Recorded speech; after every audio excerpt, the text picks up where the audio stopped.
Allez, bonjour à tous. Aujourd'hui, on va parler d'un sujet qui concerne beaucoup de nos compagnons à quatre pattes, l'hypothyroïdie canine.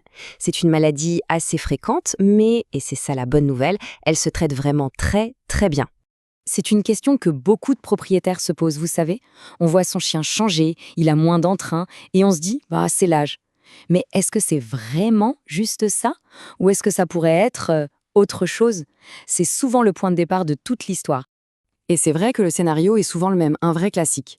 On a ce chien qui était une boule d'énergie, et puis, petit à petit, il commence à ralentir. La première pensée, bien sûr, c'est de mettre ça sur le compte des années qui passent. Sauf que ce n'est pas toujours si simple. Pour bien comprendre ce qui se passe, il faut imaginer la glande thyroïde comme le thermostat central de l'organisme. C'est elle qui règle la température du moteur, c'est-à-dire le métabolisme. Et forcément, si ce thermostat se dérègle, s'il se met à fonctionner au ralenti, c'est toute la machine qui est impactée. C'est vraiment ça, la clé pour tout comprendre. Ok, alors maintenant qu'on a l'image du thermostat en tête, allons voir d'un peu plus près. Plongeons au cœur de la mécanique. Qu'est-ce qui se passe concrètement dans cette petite glande si importante? Alors, l'hypothyroïdie, qu'est-ce que c'est? Eh bien, pour le dire simplement, hypo, ça veut dire pas assez. C'est donc quand la glande thyroïde ne fabrique plus suffisamment de ces hormones, qui sont cruciales, et le résultat, c'est exactement ce qu'on disait, tout le métabolisme, tout l'organisme du chien se met à tourner au ralenti. Et ce qui est intéressant, c'est qu'il y a principalement deux chemins qui mènent à ce problème. D'un côté, on a le système immunitaire du chien qui, en quelque sorte, se retourne contre lui-même et attaque sa propre thyroïde. C'est ce qu'on appelle la destruction à médiation immunitaire. De l'autre côté, la glande peut tout simplement s'atrophier, diminuer de volume, sans qu'on sache vraiment pourquoi. Mais au final, peu importe la cause, le résultat est le même. Il y a un gros déficit d'une hormone clé, la thyroxine, ou T4, et c'est ça qui met tout le métabolisme en berne.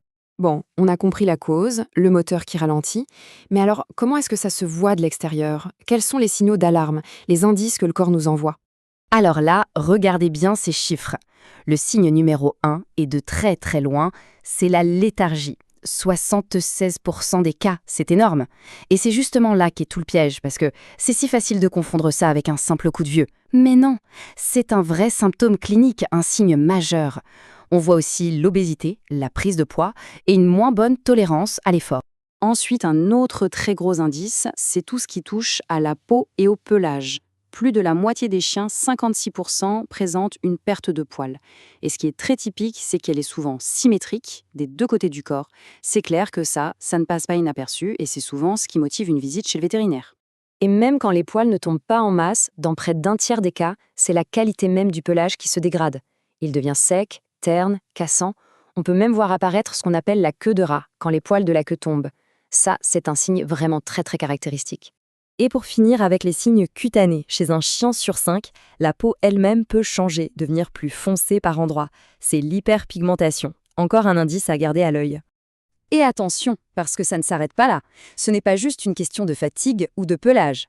Si on laisse traîner, l'hypothyroïdie peut avoir des conséquences bien plus graves. Ça peut toucher le cœur, le système nerveux, la digestion. Ça montre bien que quand le thermostat central est déréglé, c'est vraiment tout le système qui en pâtit. Bon, le tableau peut paraître un peu sombre, c'est vrai. Mais c'est là que l'histoire change complètement de cap. C'est le tournant décisif. Parce qu'une fois qu'on a mis un nom sur le problème, il y a des solutions. Et c'est ça la nouvelle la plus importante. Il n'existe pas juste une solution, il existe une solution très efficace. On peut vraiment inverser la vapeur.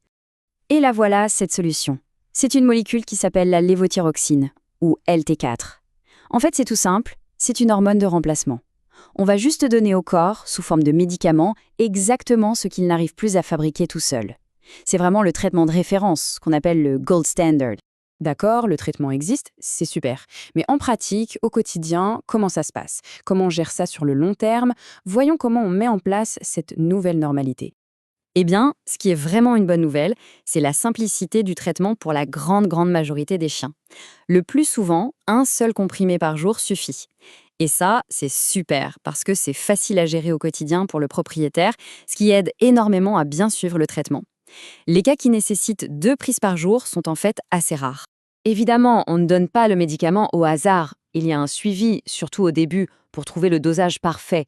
C'est un peu comme un réglage de précision. On fait des prises de sang à des moments clés, après la prise du comprimé, on contrôle régulièrement jusqu'à ce que tout soit stable. L'objectif, c'est vraiment d'ajuster le traitement sur mesure pour chaque chien.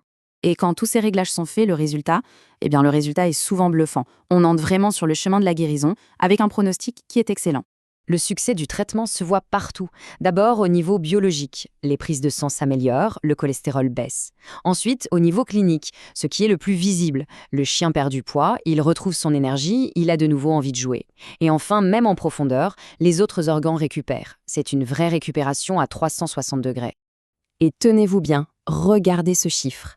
91%, ce n'est pas rien, c'est le pourcentage de chiens qui présentent une amélioration clinique significative dès le tout premier mois de traitement.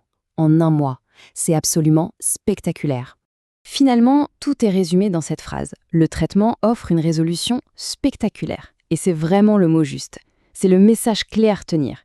Oui, l'hypothyroïdie canine, ça existe, mais c'est une condition qui se gère remarquablement bien et qui permet aux chiens de retrouver une vie tout à fait normale. Et ça, c'est une excellente nouvelle pour tous ceux qui aiment leurs compagnons.